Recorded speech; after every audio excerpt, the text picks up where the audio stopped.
Halloween. I hope you are having a wonderful day. In today's video, it's that time a month again where we talk about Book of the Month. If you don't know what Book of the Month is a book subscription service where you get to pick out a book for $14.95 a month. It's usually a hardcover book and they give you at least a 5 to 7 selection.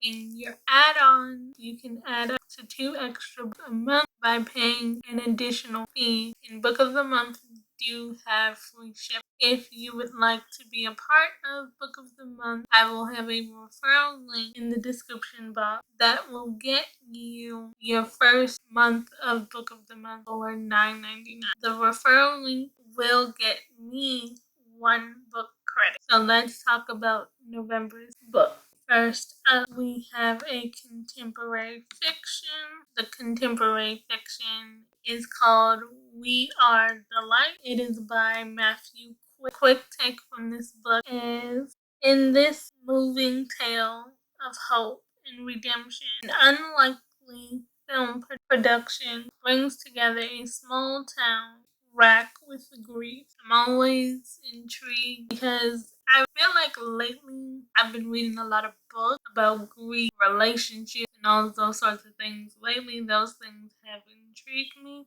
so this book does intrigue me. The good to know are emotional, inspirational, quirky, and underdog. We can all use some inspiration. The Why I Love It is written by Nicholas Butler. He's the author of Little Faith. And if you look at the author who writes The Why I Love It, The Why I Love It usually will tell you if it is in Book of the Month. So all you have to do is go searching for Little Faith and you might find it on Book of the Month website.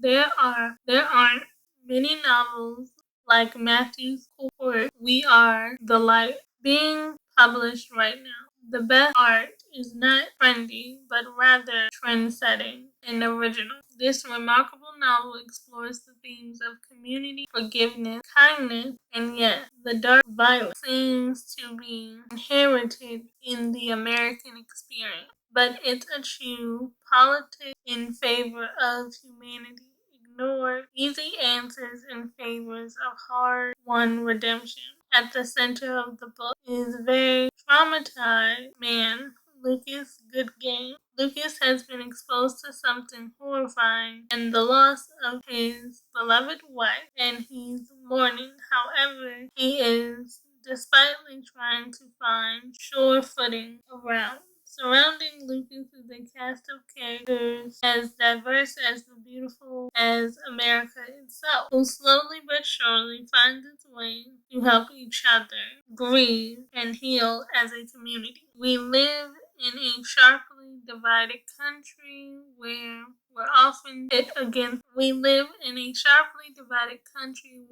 we're often pit Americans against Americans, shock and fear and animosity. This editorial I could turn on my television now, and on every commercial would be a political attack ad, or I could drive down a road near my house and tell you the political affiliation of many households with a glance. I worry about the sustainability of our current climate. I worry that it is easier to keep ratcheting the temperature up rather than mutually agree to lift the teapot off the flame. But this is what makes We Are the Light such a balm, a kind of novel that feels like a warm hand on your shoulder.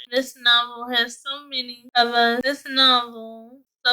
of us have been searching for in these troubling times. I promise you it will affect you like no other book you've read in a long time. It's nice to get other authors' perspective on books because we all want to read books that either make us learn something, make us laugh, or do both at the same time. This author is telling us that this book might be a little heavy, but it's also sending a message that we should love and forgive each other. So the synopsis is, let's see if there's content warnings for this. There are content warnings for this, so I always highlight these for you. You know, some of these words I cannot read because of the platform. So if you need to look content warning, here they are. So if you have a problem with these content warnings, please do not read the book. So let's go through the synopsis. Life is full of guardian angels. Luke Goodgame lives in the majestic Pennsylvania, a quaint suburbs that have been torn apart by recent tragedy. Everyone in Majestic sees Lucas as a hero. Everyone that is expected. Everyone that is except Lucas. But I think that's true about most heroes. Most heroes don't see themselves as heroes because they just do innately to them. So they would do it without even getting hero recognition. Insisting that his deceased wife, Darcy, visit him every night in a form of an angel, Lucas spends his time writing letters to the former Junction analyst Carl. It's only when Eli turns 18, a young man who has attracted beginning camping out in Lucas's backyard, that an unlikely alliance shaped. The two embarked on the journey to heal their neighborhood and, more importantly, themselves. We Are the Light is an unforgettable novel about quicksand of grief and the daily miracle of love. Humorous souls bearing stories of Lucas Goodgame and an antidote to toxic masculinity and celebrate the healing power of art in this tale that will stay with you after the final page turns. Quick reminds us that guardian angels are all around us, sometimes in the form we least expect. I agree that guardian angels are all around us. I'll show you the content warning one more time, just in case the synopsis intrigued you and you want to pick up the book. So here are the content warnings. I'll highlight them for you. You can also read sample pages of the book if you would like to before choosing them. But I don't like to do that because I'm like, if the first pages don't grab me, I'm not going to want to pick it up. And then I'm like, well, what if it's one of those slow building stories to where you have to get into the meat of the story to say it's a good book? Okay, book number 2. Book number 2 was my book of the month choice. It's called The Wilder Women. It is a magical realism.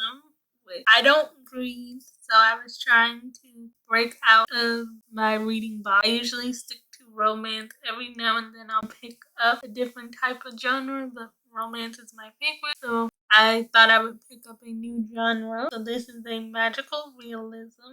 It's called The Wilder Women. This is a repeat author and it is by Ruth Emmy Lang. The quick take is one sister can see the future, the other people's memories. Together, can they unravel their mother's appearance? I'm already intrigued. I like a good puzzle, good mystery, so I'm already intrigued. And no, I didn't read this part before I started filming the video. I just picked it based off of the title and the cover of the book. And that's usually how I pick a book before I come on camera and tell you about it. So the good things to know is a non-linear timeline, so it'll go back. What that means is it'll flash forward, flash back and forth. So it's a timeline you have to keep up with because it probably doesn't go in chronological order. It's a puzzle, road trip, and sibling.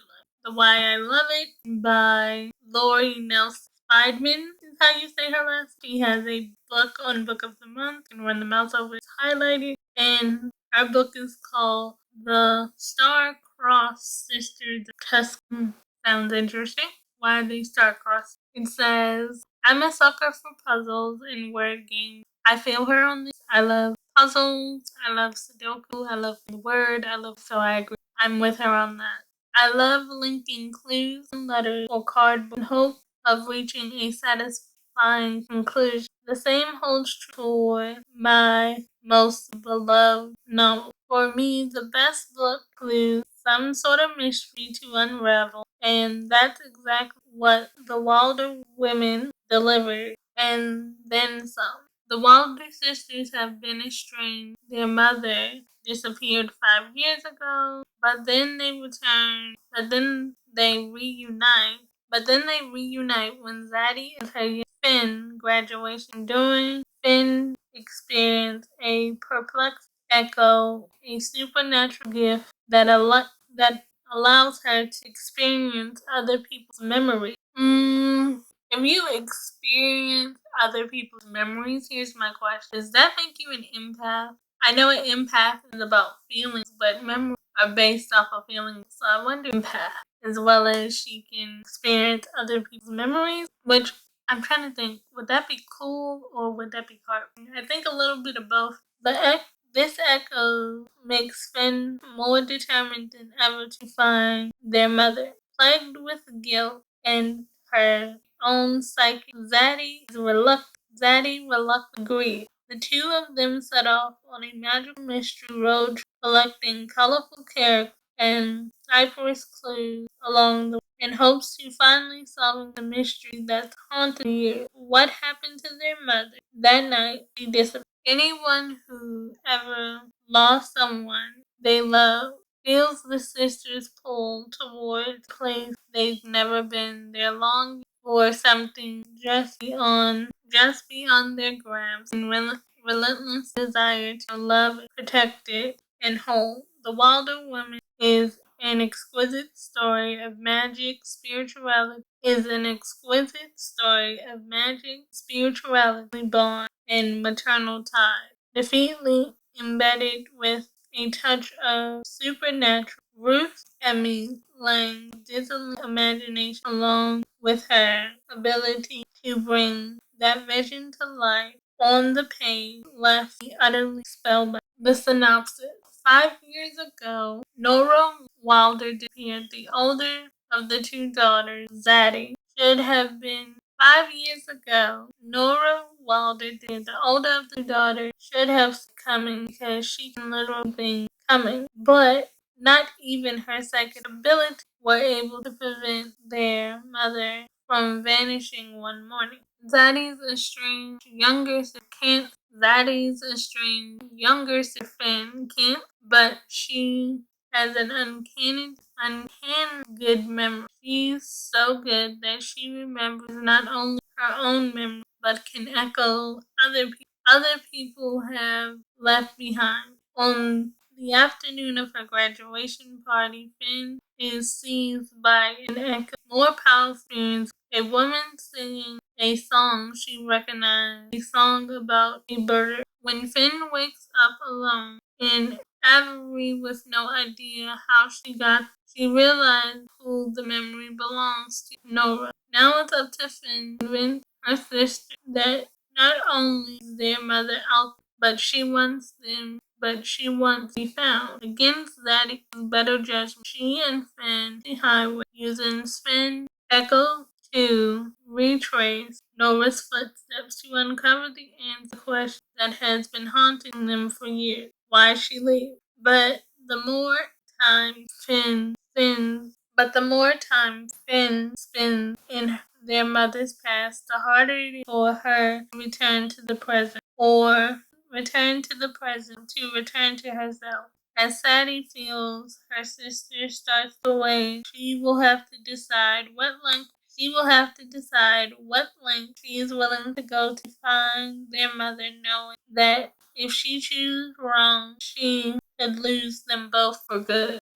This one makes me feel like how do you choose family? Your sister has a gift that could help you find your mother, but is it worth it since your mother's been gone for 5 years? But I understand sometimes they need closure. They want closure and they want to hold up that their mother is still out alive and want to come home. I understand it both, but it's still making me question worth the risk. So I can't wait for this book to find out. Was it worth the risk? Did they even take the risk? How far did they really go? Did they find their mother? I have so many questions. And yeah, I just have so many questions. Book number 3. I also picked up. This was an add-on book, the thriller. I don't read thrillers, but like I said, I'm trying to break out of my comfort zone. And the title intrigued me because I always like to find out how other people party. So that's why the title intrigued. It's a thriller. It's called The Last Party. It's by Claire Minkoff. I'm sorry if I said her last name wrong. The quick take is nobody likes the reflection in the mirror late when a dead body bobs to the surface and starts to unveil all their secrets. It's a 400 plus page, so this is a long book. It has multiple viewpoints. It's a rule in whodunit. We all know I like romance or not. A whodunit, I love a puzzle to solve. The Why I Love It is written by Kirby Hollowell Baptiste. I'm sorry if I said her name. Actress and author of The Little Black Girl and The Little Black Boy. Claire Minkoff's The Last Party had from the eerie first page. The book paints a new comedic. The book paints and use of comedy made it an unputtable down. An unputtable down. It's rare to find a book that allows you to laugh one minute and be an armchair detective the next. This novel is set on the border of Wales and England, around the fictional Mirror Lake, where a luxury housing development has been recently erected. CWM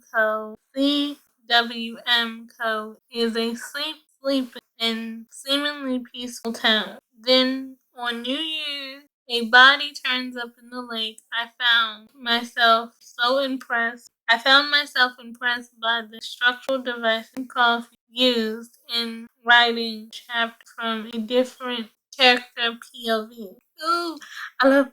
Okay, I'm gonna like this. I have read some different POVs, double point of view books. Those were by Colleen Hoover, and I find in my reading journey, multiple point of views are my favorite books because I love getting multiple perspectives on the same situation. The readers is given an insight, sometimes subtle, but sometimes overt. Variations of reality allow us to under the circumstances each person bias, personal experience, and history. For me, the biggest and most thought-provoking surprise was the way The Last Party tackled class and national tension in this painfully homogeneous town. These tensions become the unguessed at every table, a fog that shudders and divides the residents of CWM Code and the shore. What are you waiting for? Add the party to your box now. Okay, synopsis. At midnight, one of them is dead. By the morning, all of them are suspect. It's a party to end all parties, but not everyone is here to celebrate. On New Year's Eve, Rye has a full house of guests. His vacation home on Mirror Lake are a his vacation home on Mirror Lake are a set. He generously invites the village to drink champagne with their wealthy neighbors. But at midnight, Rye will be floating dead, freezing water of the lake. On New Year's Day, Fionn Morgan has a village full of suspects, the tiny community in her home. So the suspects are her neighbors, friends, and family. And Fionn has her own to protect, with a lie uncovered at every turn. Soon, the question isn't who wants Rye dead, but who finally killed him. In a village with this many secrets, murder is just the beginning. I am definitely intrigued. One party that is supposed to be fun goes wrong, and now everybody's a suspect. How many people live in this town? Question. And how do they determine who done it? Is the second question. Our fourth book is called White Horse, a horror. It's a debut, and it's by Eric T. Worth. I don't know if I said her correctly there, so I apologize. The quick take is this hard drinking, heavy metal obsessed indigenous woman is determined to confront her family's ghost even if it kills her. Wow, why do you think your family has a ghost? What I want to know? Family drama, rugged, snarky, and drugs and alcohol use are the things to know about this book. The Why I Love It is by Jared McFarlane, the Book of the Month editorial team. White Horse is the kind of book that your cousin wears leather jackets around. White Horse is the kind of book that your cousin who wears leather jackets year round and who lets you take a full from who lets you take a full from their flask at the family reunion. That one time might right. It's very, very cool and will give just the right amount of the heebie-jeebies. Smell the pages, catch that whiff of whisk-stained and old cigarette. At the center of this novel, Kari James, an urban Indian woman who has been manlighting Stephen King. At the center of this novel, Kari James, an urban Indian who has been manlighting Stephen King in heavy metal a few decades, and most nights can be found nursing beer at the watering hole that gives this novel its name. Okay, so now we know White Horse a bar. Then one day, Kari's cousin bequeaths her family heirloom, and suddenly all manners of ghosts, past, present, and future, begin making their presence known.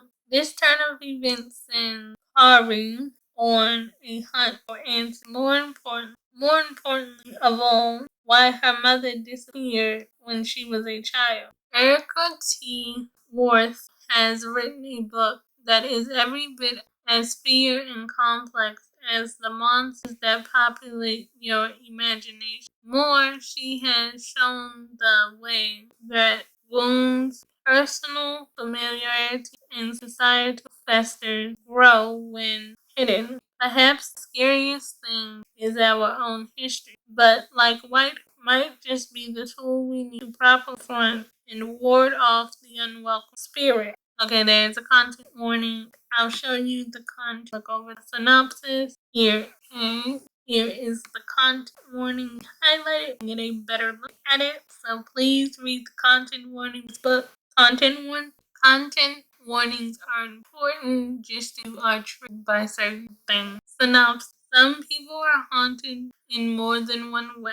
Heavy metal, ripped jeans, novel, and the occasional beer at the White have defined the urban Kari James life so far. But when her cousin Debbie finds an old family bracelet that belongs to Kari's mother, it's inadvertently called up both her mother's ghost and the monstrous entity that will munch. But when her cousin Debbie finds an old bracelet that belongs to Kari's mother, it inadvertently calls up both her mother's ghost and a monstrous entity, and her willful ignorance about her past no longer sustainable. Haunted by the visions of her mother and haunted by the mysterious creature, Car must search for what happened to her mother all those ago. Her father, permanently disabled from a car crash, can't help her. Her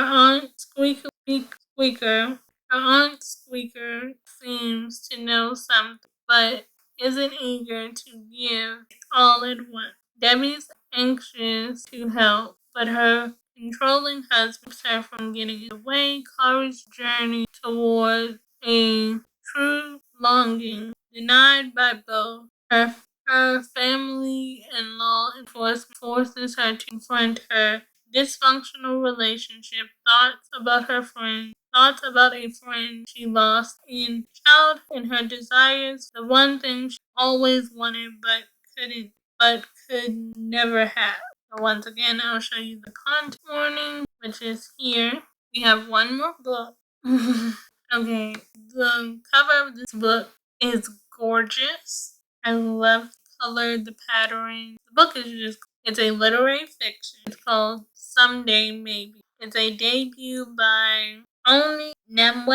I don't know how you say that, so I apologize for messing up the name. But the cover of this is gorgeous. Prep the tissues and prep the quick is prep tissue. The emotional devastating frank accounts of grief many face will have you in your feelings. A lot of books I've had in my did not see yesterday's video. I did my book review for It Ends With Us by Colleen. When I tell you that feeling, I mean I was my feelings about it. So I might have to hold off.